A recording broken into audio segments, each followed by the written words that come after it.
کتاب رسول اللہ صلی اللہ علیہ وسلم کے 200 سنہرے ارشادات۔ ارشاد نمبر 32، ما من یوم یصبح العباد فیہ الا ملکان ینزلان۔ ہر روز صبح و سویرے 2 فرشتے زمین پر اترتے ہیں، فیقول احدہما، ان میں سے ایک اللہ تعالیٰ سے دعا کرتا ہے، اللہم اعطی منفقا خلفا، اے اللہ جو تیری راہ میں خرچ کرے اسے مزید رزق عطا فرما۔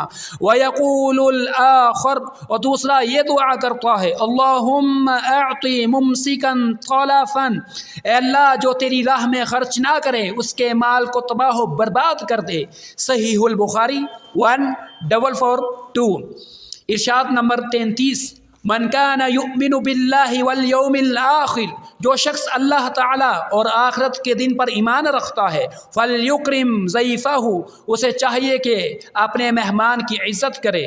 صحیح البخاری 6138۔